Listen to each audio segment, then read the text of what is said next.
Bueno, tengan todos y todas buenas noches, bienvenidos. Vamos a iniciar con la clase de este día y vamos a iniciar con algunos comentarios de la clase anterior, recordando que estuvimos viendo un poco acerca de la historia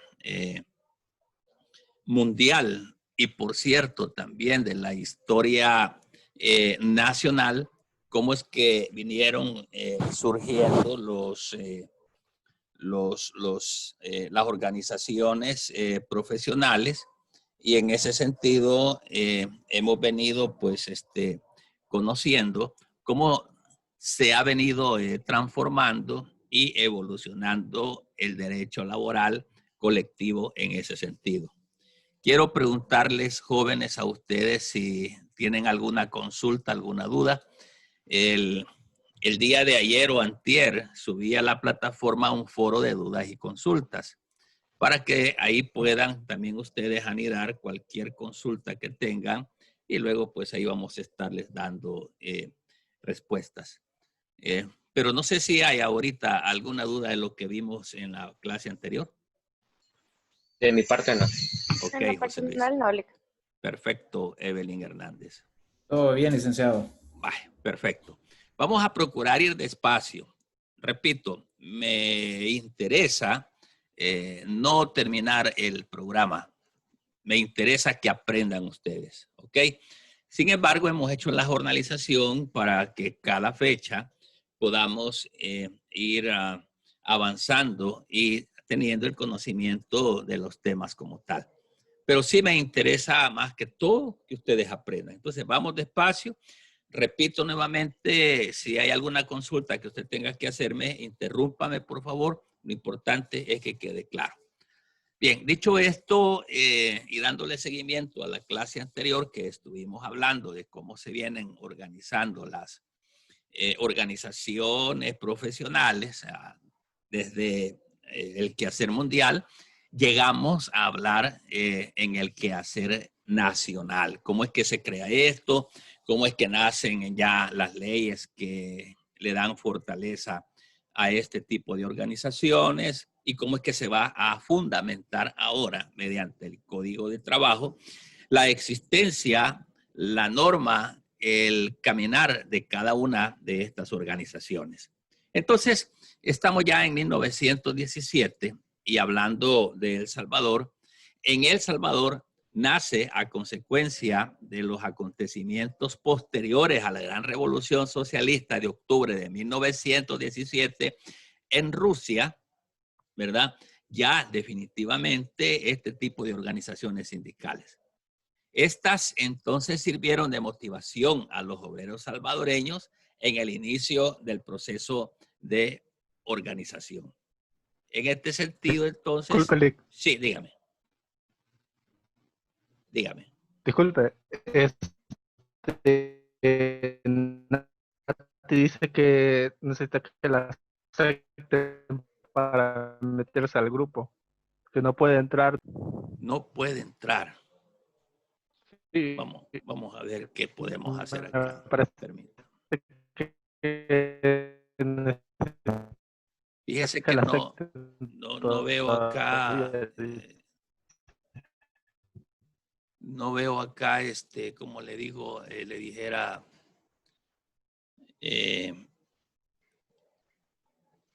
no la veo por ahí que esté queriendo entrar. Permítame, vamos a ver.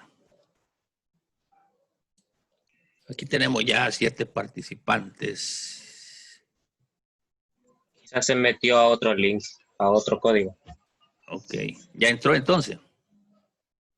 ¿O no? No, le digo, como se ha de haber metido al código del viernes ella, porque yo ese probé primero, me equivoqué. Me parece que es el mismo. No, son dos. Lo que pasa es que he puesto dos, el del miércoles y el del viernes. Creo que obviamente el del miércoles. Ah, sí. Sí. Me confundía. Sí, es que son dos porque acuérdense que las horas sí. Son diferentes, tiene razón. Ella debe estar probando en el otro, quizás. Ajá, escríbanmele ahí que prueben. Es que en la plataforma En el día de hoy está la invitación con la fecha de hoy. Entonces tiene que entrar a la plataforma y puchar ahí, pues entrar con la fecha de hoy. Eso es lo que sucede. Explíquenle eso mientras yo continúo, por favor, con la clase. Ah, sí, ya le di cuál fue el problema. Ya le voy a decir. Vaya, perfecto. Bien, entonces estábamos hablando en relación a lo que es la historia en El Salvador y decíamos de que en 1917, bueno, a consecuencia de esas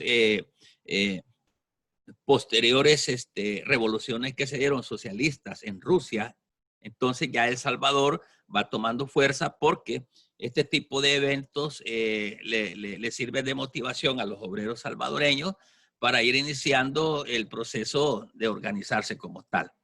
Entonces, allá en el año de 1910 se funda la Asociación de Empleados de Comercio, ya como una asociación profesional, en el sentido ya de irle dando una forma normalizada, es decir, normada de forma legal. Entonces ya esto se va organizando. En 1914, también la Confederación de Obreros de El Salvador aglutina varias asociaciones y entonces esa confederación agarra ya fuerza y se le llama confederación precisamente porque no es una organización profesional única, sino que son varias organizaciones profesionales las que se aglutinan en esta sola. Entonces, como ven ustedes, la cuestión de organizarse, y lo veníamos diciendo en la clase anterior, no era una cuestión sencilla, no era una cuestión de que, bueno, muchachos, vengan, vamos a organizarnos. No, los dirigentes que comenzaban a querer formar sindicatos en las empresas, lo vimos a nivel mundial, fueron perseguidos, fueron muertos, los tildaban de revoltosos, contrarios a la norma social. Bueno, no era fácil porque el asunto es de que los intereses de la parte patronal se veían afectados. Esto lo hemos venido diciendo, la parte patronal, el empleador, trataba a sus empleados como cosas, los trataba como personas pues que no, sin derechos sencillamente. Incluso hablábamos de que acá en El Salvador se dieron unos casos donde unos chinitos en las maquilas todavía le pegaban a algunas empleadas, las castigaban. Se dieron esos casos de agresiones físicas hacia los empleados. Entonces, para evitar todo ese tipo de situaciones, es que ahora evoluciona a nivel mundial y a nivel nacional esta organización de derecho colectivo. Entonces, en 1914 decía de que esa Confederación de Obreros de El Salvador se forma de varias asociaciones. Y así más adelante, por ejemplo, en 1923, la Federación Regional de Trabajadores de El Salvador aglutina, por ejemplo, gente como empleados zapateros, pintores, motoristas, mecánicos, electricistas, etcétera. Todo este tipo, pues, de profesionales que se dedicaban exclusivamente a esa materia de trabajo. Pero en 1920 sucede ya algo totalmente diferente porque ya organizados ellos desde 1910, 1914, 1923 y todo eso, allá por 1920 sucede que se da una primera huelga. En 1922 sucede un hecho que está ahí para la historia. Se masacra una manifestación de mujeres que apoyaban la candidatura del opositor de la dictadura Meléndez Quiñones. En esos años había una dictadura, se le llamaba dictadura porque pasaban años ellos en el poder, haciendo elecciones cada 5 años, pero siempre las elecciones como que no eran tan claras como debieran ser, y ellos mismos quedaban. Tal vez ustedes, no sé si recordarán el tiempo del PCN, donde pasaron 40 años gobernando. Los presidentes todos eran militares, PCN, hasta que se dan movimientos, por ejemplo, basándose en estos sindicatos, precisamente porque ya se tenía el antecedente, ya se tenía la historia de esta masacre, donde estas mujeres se unieron y salieron a apoyar la candidatura de un personaje que estaba en contra de esa dictadura, Meléndez Quiñones. Entonces, cuando estas mujeres salieron a marchar a las calles, fueron fumigadas con balas, así de sencillo. Y esto usted lo puede ver en la historia, cómo se vinieron dando este tipo de situaciones en contra de las organizaciones profesionales que se fueron dando. No es nuevo esto, de tal manera pues de que ha sido históricamente, está todo registrado, difícil para que los empleados logren organizarse, logren sindicalizarse, logren armar esas confederaciones de asociaciones de sindicatos de otras empresas para salir a las calles y marchar y expresarse sus necesidades, sus inquietudes, porque la historia recoge de que los líderes eran perseguidos, las manifestaciones eran masacradas, todo eso se dio. Hoy tenemos sindicalismo en El Salvador, pero ya no vemos esa situación, por lo menos por ahorita, pero sí fueron situaciones bien difíciles. Fíjense que de ahí fueron surgiendo ya, al ver de que los trabajadores salían a las calles a marchar y de repente las tanquetas en las calles, las metralletas a matar, a fumigar, los que marchaban empezaban a armarse con pistolitas y por último se agarraban tiro a tiro. Y de ahí es donde vinieron surgiendo movimientos armados, de ahí vienen ya conociéndose lo que son las guerrillas, de ahí surge la guerra civil en El Salvador durante muchos años, y tuvo esos eventos que se vinieron dando a raíz de esa situación. Les voy a poner un video ahorita con relación a lo que es ya una organización sindical, sobre lo que es un sindicato, para qué es el sindicato, cuáles son las ventajas, si tiene ventajas, si tiene desventajas en la formación misma. Pongamos atención.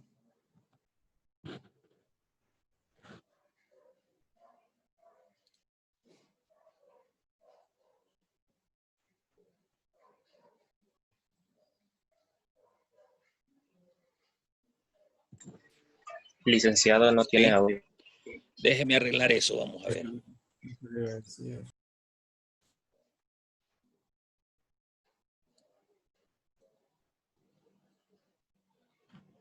Déjeme ver qué está pasando ahí.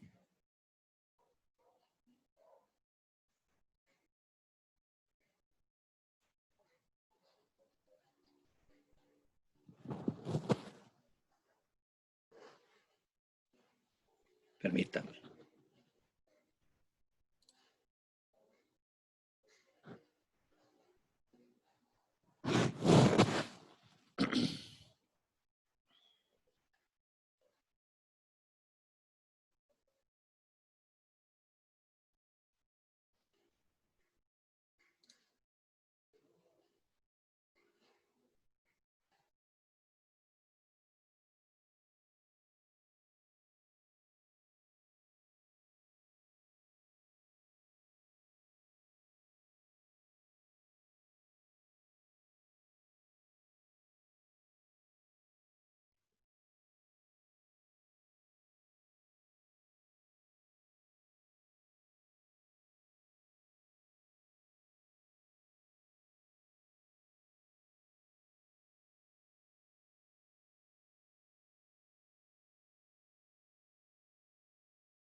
Sigue sin audio.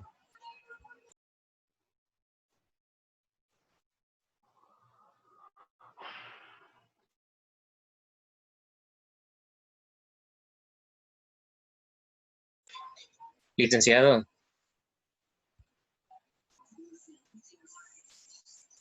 Sigue sin audio.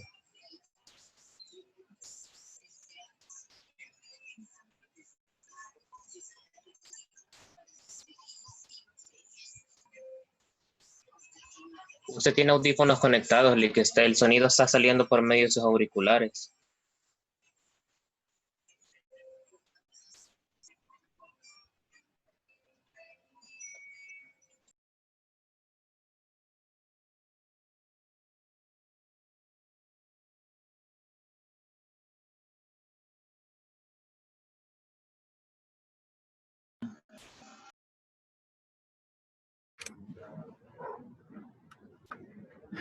¿Me oyen ustedes, verdad?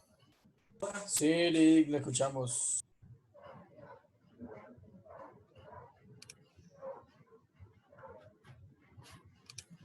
Permítanme un segundito, jóvenes. Fíjate que estoy pasando un video acá y no, afuera lo probé y se oye, pero aquí no se oye. Ellos no lo escuchan. No lo escuchan. Es que porque tener los audífonos. Ya los quité. ¿Cuál es el video? Vaya, vamos a ver. Es este.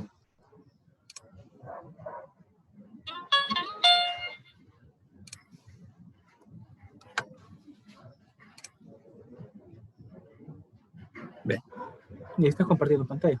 sí. Ya le quité aquí los audífonos. Dale volumen. Ahí atrás está sonando de ti. Allá está sonando. Como allá. El equipo de sonido este está sonando.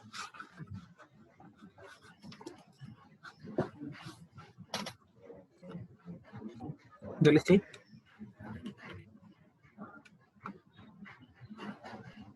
Licenciado, disculpe, ahí le acabo de enviar unas capturas de pantalla que en la parte del centro, donde usted en su computadora sale compartir pantalla, tiene que seleccionar y ahí poder seleccionar el tipo de salida del audio. Ahí se lo puse en el WhatsApp, que tiene que ser probar el audio de la computadora. Ese es el que tiene que seleccionar para que nosotros lo podamos escuchar.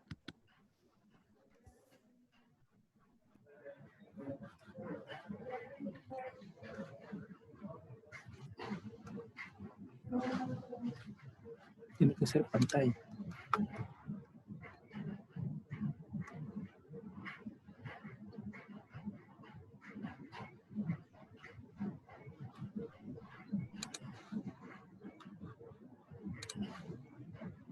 ¿Qué es un sindicato? Es una asociación de promoción de sus intereses laborales. Vale, pregúntale si lo escuchan. Espera. Sí se escucha, Alex. Vale, que se escuche, dice. A mis tierras. Dale escape, no sé por qué tal. ¿Qué es un sindicato? Dale escape, creo.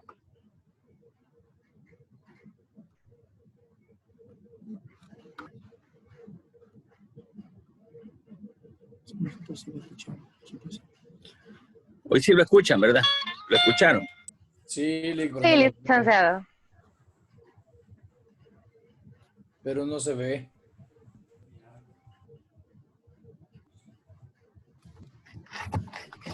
Aquí me desconecté los auriculares. Sí, hoy te están captando con eso. Ok. Ahorita, jóvenes, ya arreglamos el problema.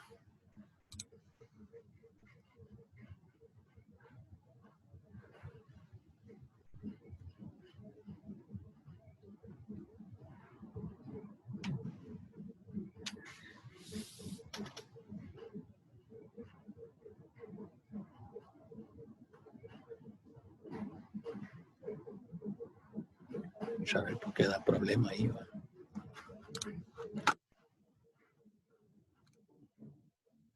¿Qué es un sindicato? Okay. Es una asociación integrada por trabajadores en defensa y promoción de sus intereses laborales.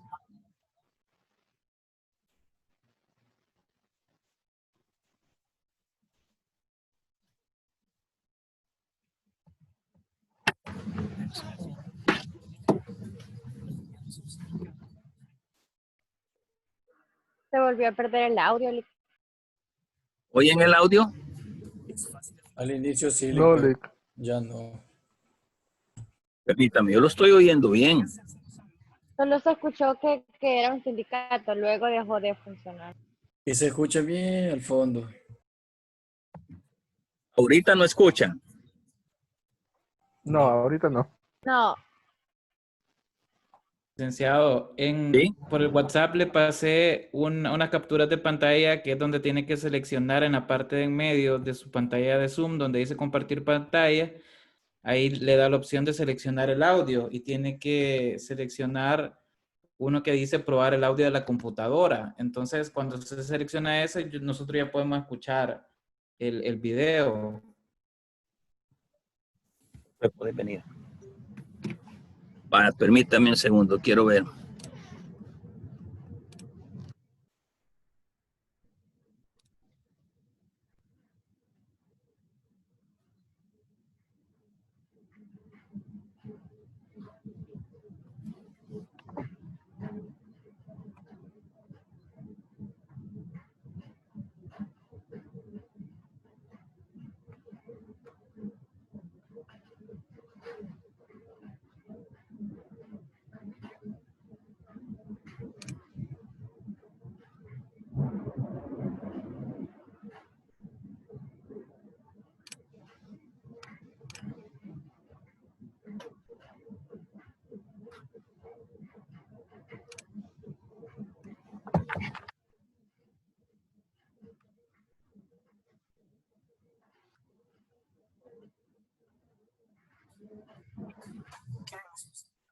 Ahorita oyen.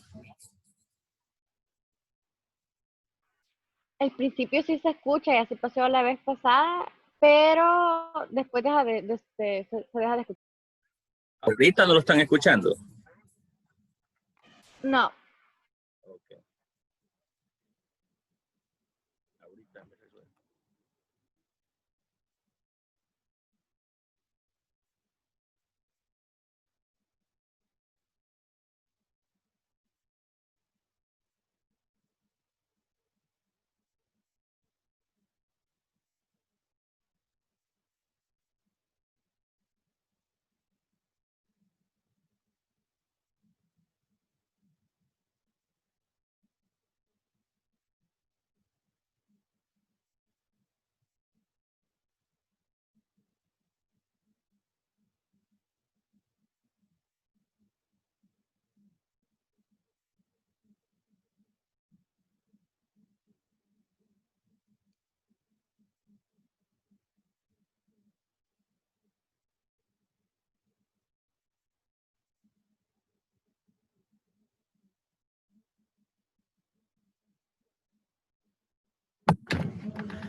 Se me está haciendo difícil. Si gusta, mejor se los voy a subir este video, se lo subo a la plataforma, mejor. Sí, que sí. Porque si,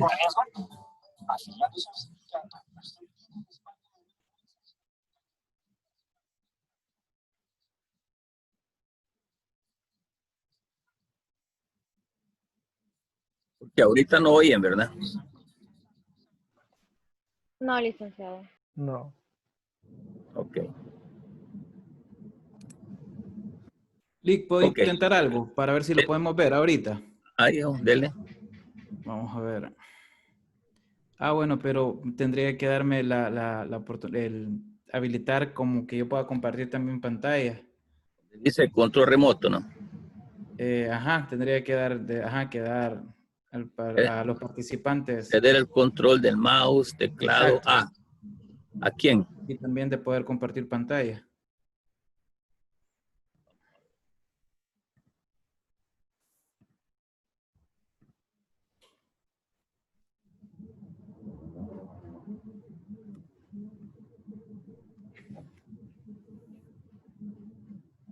No sé si será este donde dice control remoto. ¿A quién se lo doy? A mí, a Francisco Valdivieso.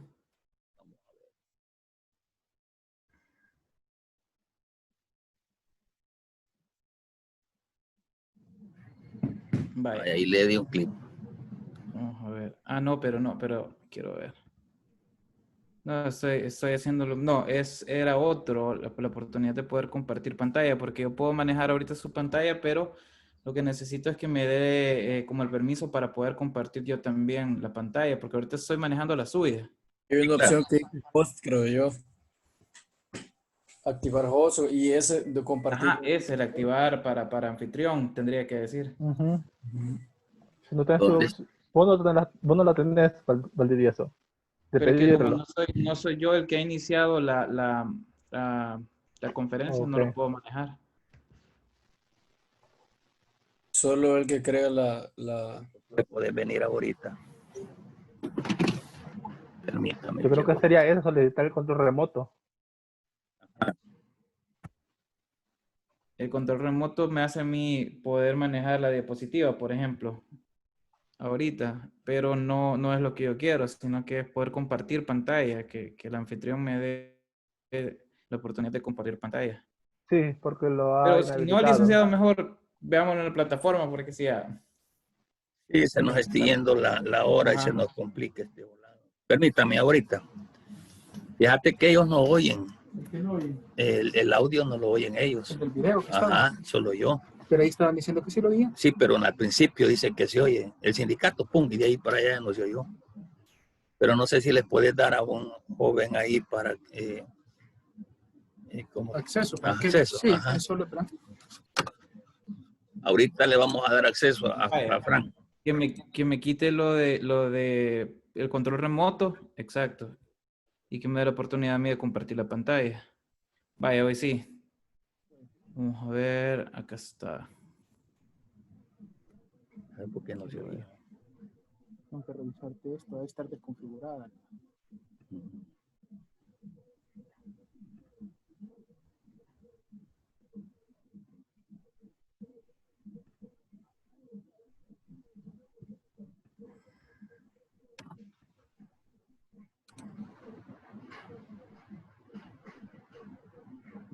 Vamos a ver.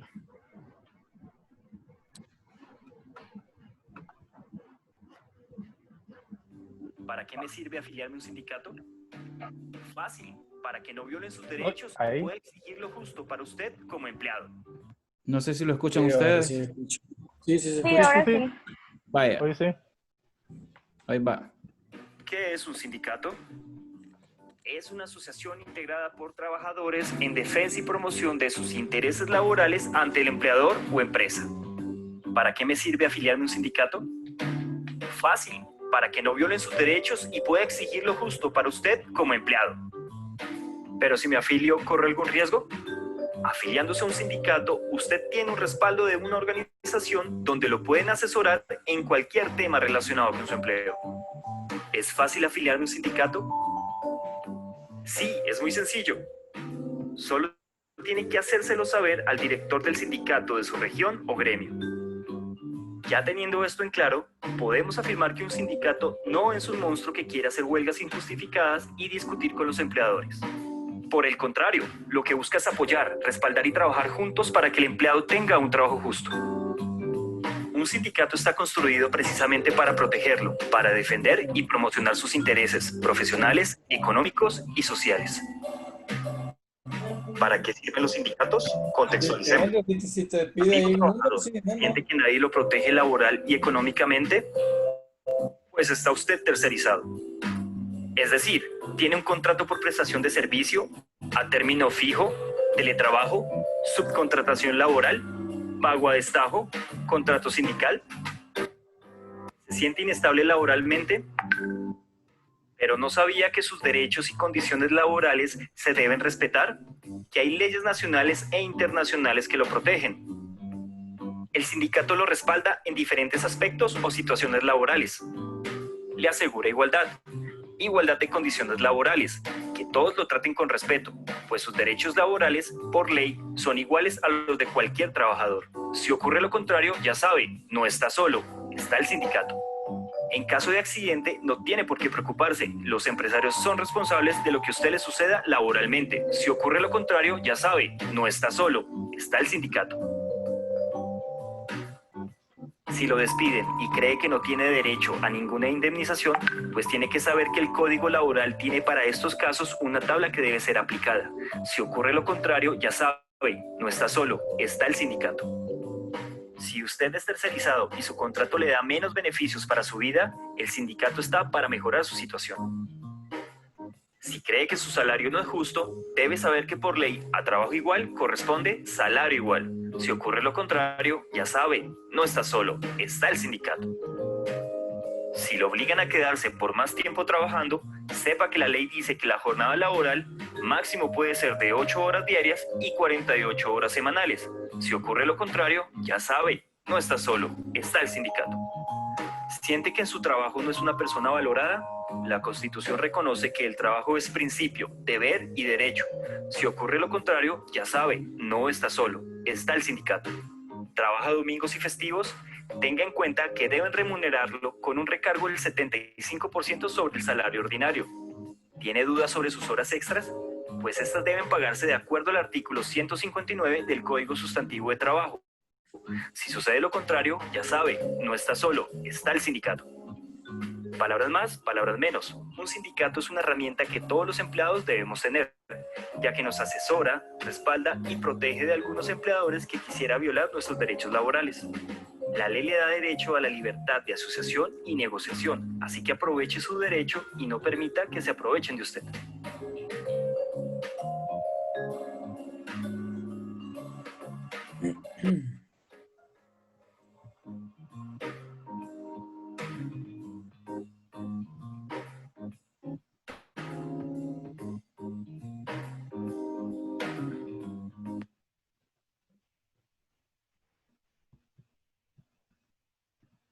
Ok, ahí está ya.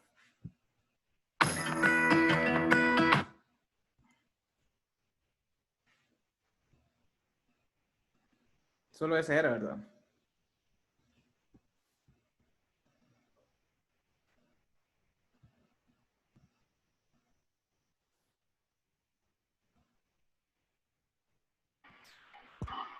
Creo que el link está silenciado. Ajá, porque solo Ok. quiero Sí. probar algo más porque no estoy seguro. Lo que pasa es que se compartió con el... Solo quiero ¿Qué probar es algo, un solo sindicato? quiero probar algo, permítame. Es una asociación integrada por trabajadores en defensa y promoción de sus intereses laborales ante el empleador o empresa. ¿Para qué me sirve afiliarme? No sé si ahora se escucha mejor. Ahorita no hay audio. Ahorita no es audio, pero No hay audio. creo que ya lo escuchamos bien. Ah, Pero vaya. antes se veía muy bien. Sí, Ah, ya- perfecto. Ah, pues sí, solo eso era entonces. Ahorita dejo de compartir entonces.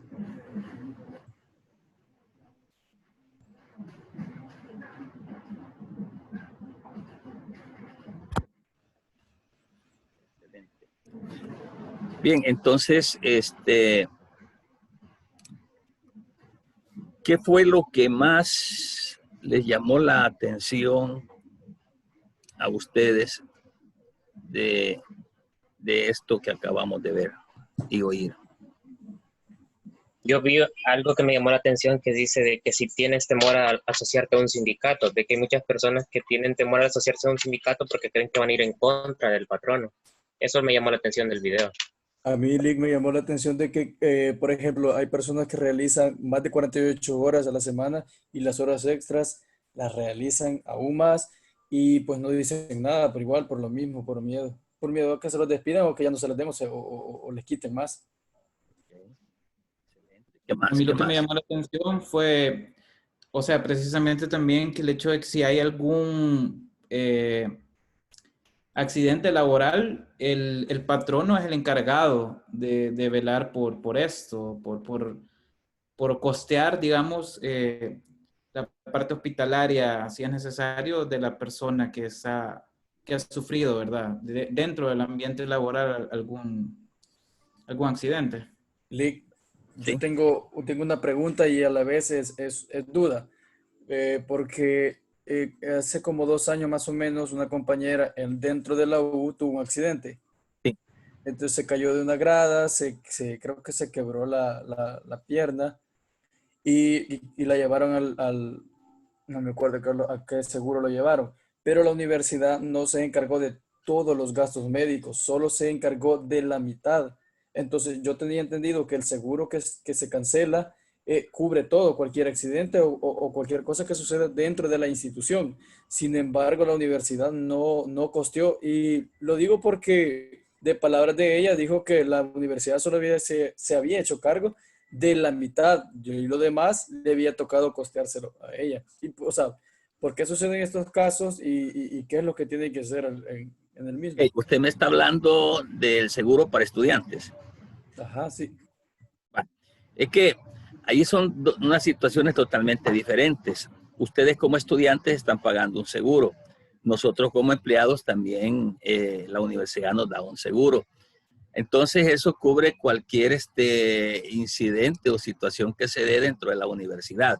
Lo que sí no tengo en claro, porque habría que revisar las cláusulas directamente en los contratos, porque acuérdense ustedes que en materia de contrato, las cláusulas no son las mismas, difieren. En unos unas prestaciones, en otros otras prestaciones.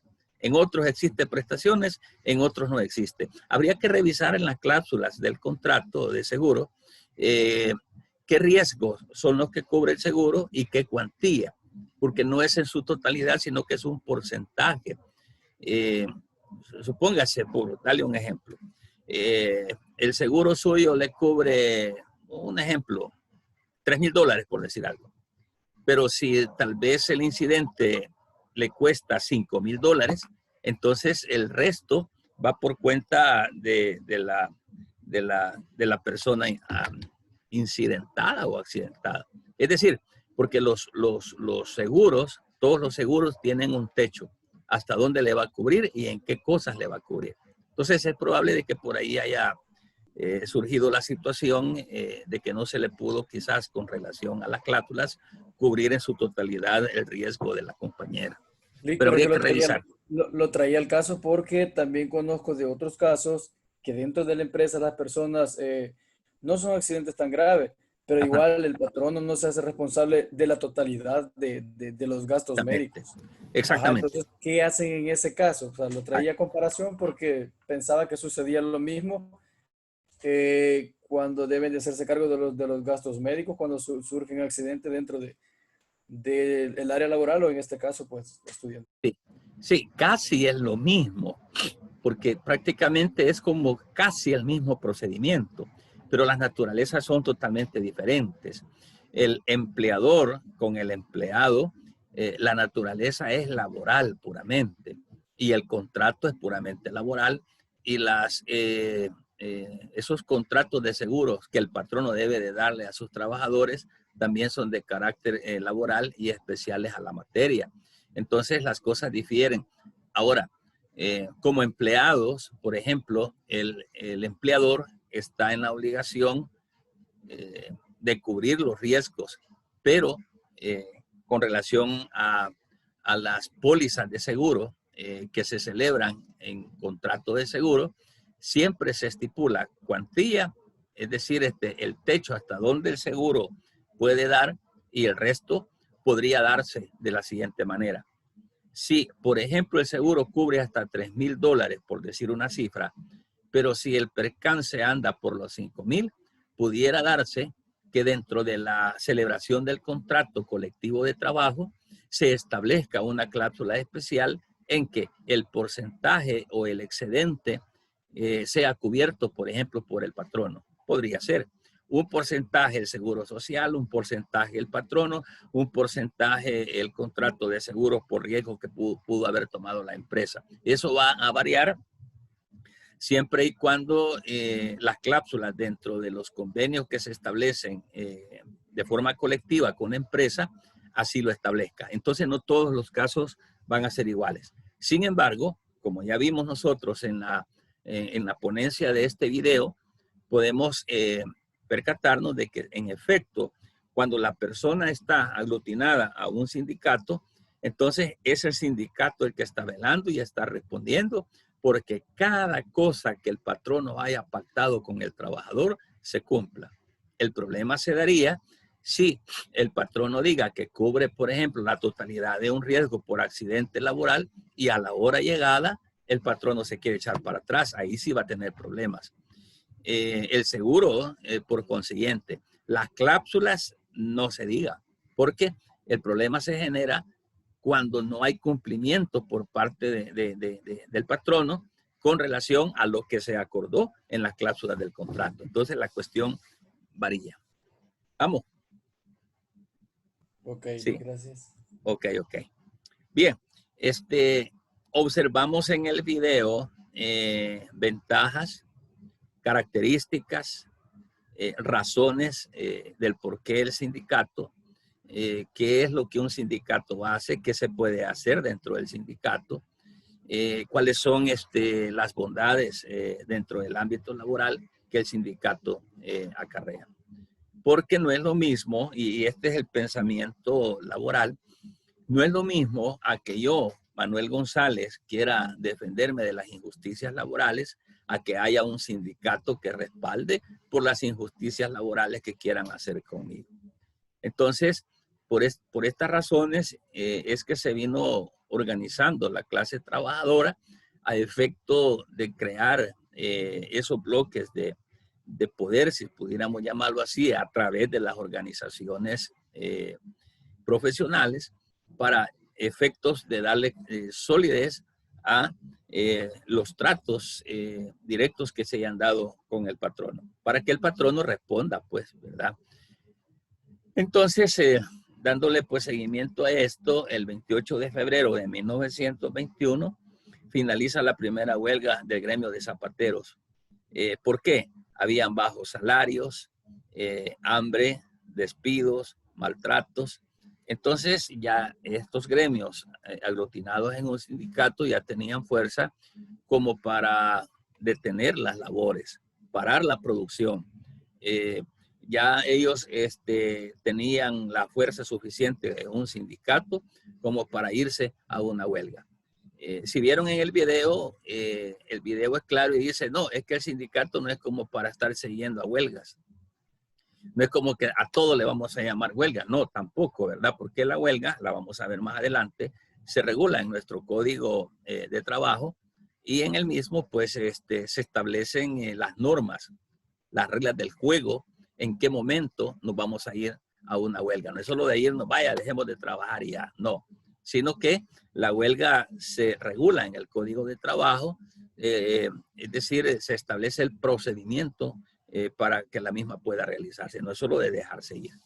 Entonces, en 1923 y en 1924, según la historia, se organizaron varios gremios de sindicatos de hondo sentido clasista. Fíjese bien.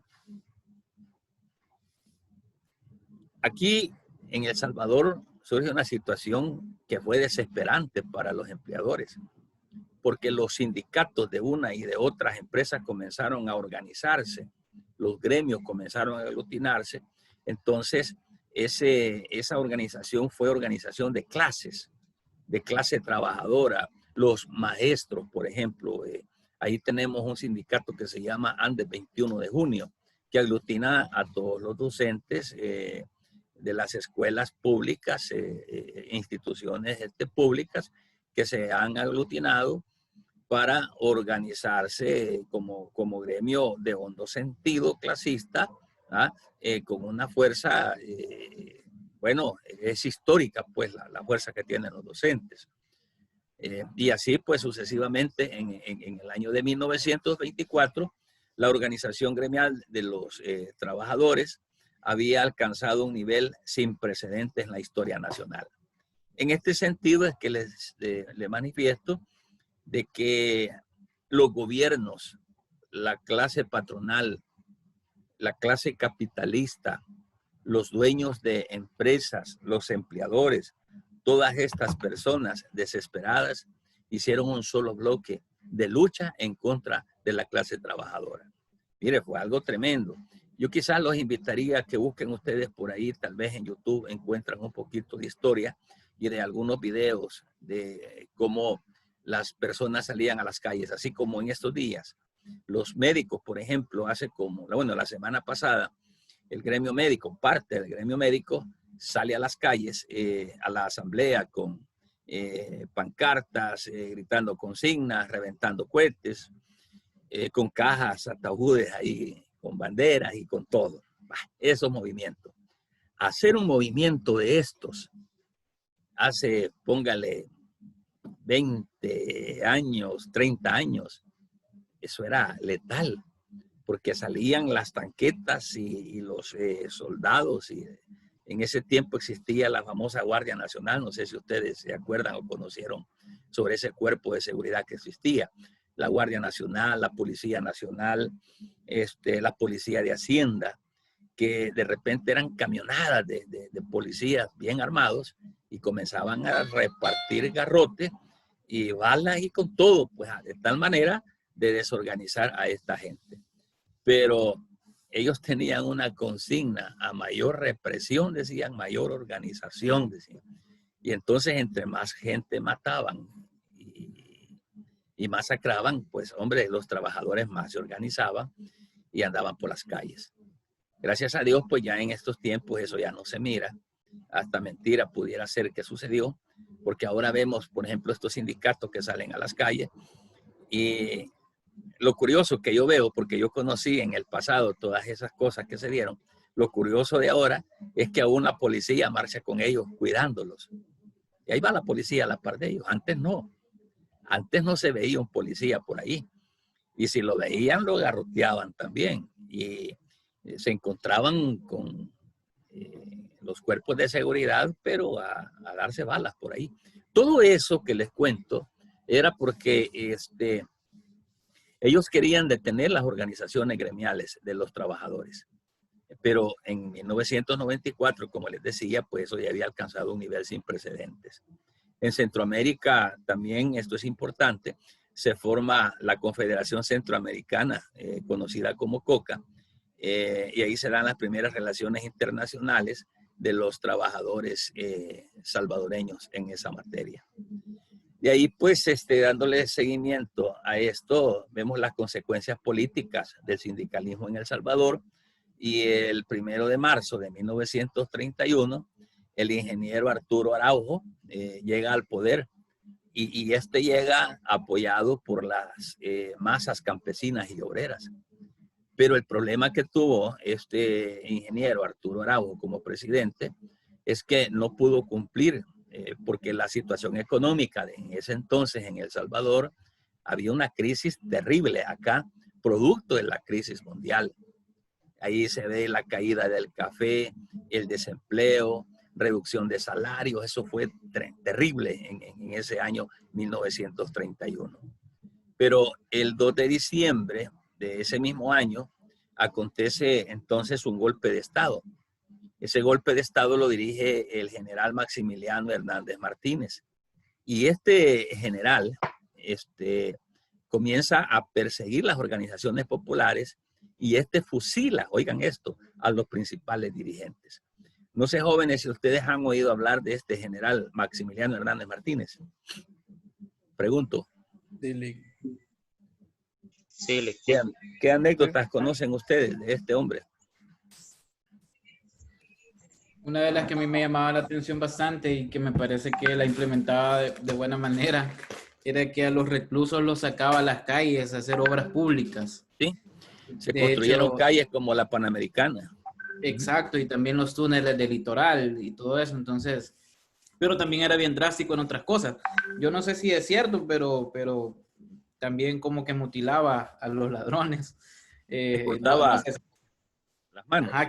Ajá, cabal, entonces eso sí no sé si es cierto, eso ya es como un mito, pero sí, lo de las calles y todo eso que sacase así a los reclusos me pareció que eran buenas medidas. Sí, él lo hacía, todo eso. Bueno, el hombre en su disciplina que tenía era tremendo. Lo que usted dice, bueno, imagínese la forma como castigaban a los ladrones, a los que hurtaban, a los que robaban. Las manifestaciones las reprimía con balas.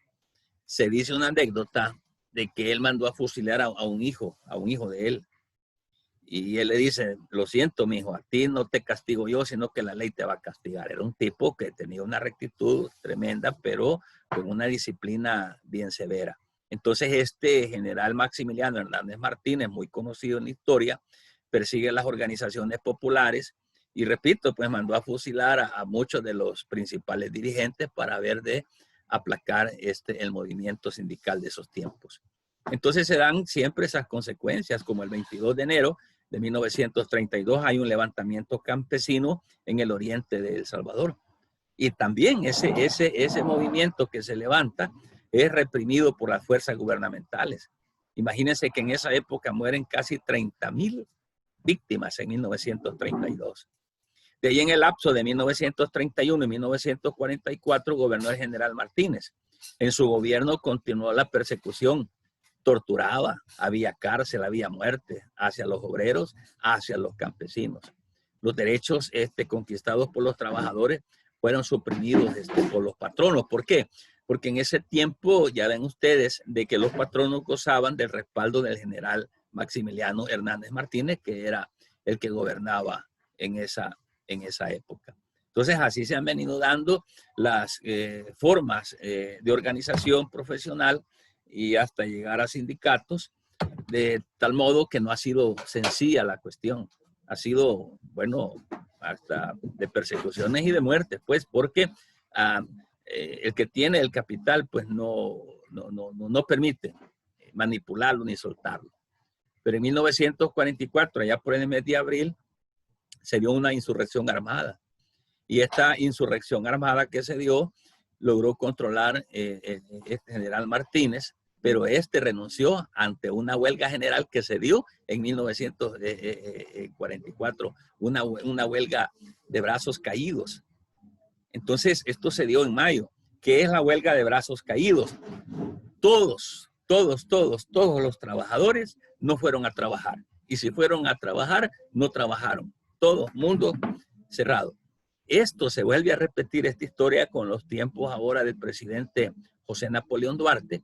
Cuando él gana la presidencia, se dio también un cierre así, pero este cierre no era por parte de los trabajadores, sino que fue un cierre una huelga de brazos caídos por parte de los empresarios, pues en protesta de que él había llegado al gobierno. Entonces el coronel Ignacio Menéndez le sucede al general Martínez y los obreros aprovechan esa apertura democrática. Entonces crean la Unión Nacional de Trabajadores, ahí nace la Unión Nacional de Trabajadores, y esta fue apoyada por el doctor Araujo Romero como candidato presidencial. Entonces, cafetaleros y el clero y el ejército se unen, dada esa situación, con el doctor Araujo Romero, y le dan un golpe de Estado al ver que resurgían las organizaciones sociales, y ellos colocan de presidente al coronel Osmin Aguirre, 1944. Si ustedes se fijan, la historia que venimos trayendo se da siempre con... el problema es con los sindicatos, el problema es con la gente organizada. No quieren gente organizada, no quieren sindicatos, y eso es lo que se ha venido dando. Allá en 1946, en enero, se crea el Departamento Nacional de Trabajo. Sí. Creo que tenemos a las 7 Derecho Internacional. Excelente, entonces ahorita nos despedimos. Solo termino esta idea. Allá en el 14 de diciembre de 1946, esto es importante que lo anoten, se convirtió, fíjense bien, en el Ministerio de Trabajo y Previsión Social. Era un Departamento Nacional de Trabajo, pero el 14 de diciembre de ese mismo año se convirtió ahí es donde nace, pues en 1946, en enero, nace el Ministerio de Trabajo y Previsión Social, que es lo que nosotros hoy en día tenemos, ¿verdad?, en la actualidad, donde acudir para dirimir algunos conflictos de carácter administrativo con relación a la materia laboral. Perfecto, jóvenes. Vamos a llegar hasta acá para que se puedan incorporar a la siguiente materia. Gracias y nos vemos por ahí el viernes. ¿Ok? Gracias, licenciado. Buenas noches. Gracias, Lick. Buenas noches. Buenas noches. Bueno, cuídense. Gracias, igual.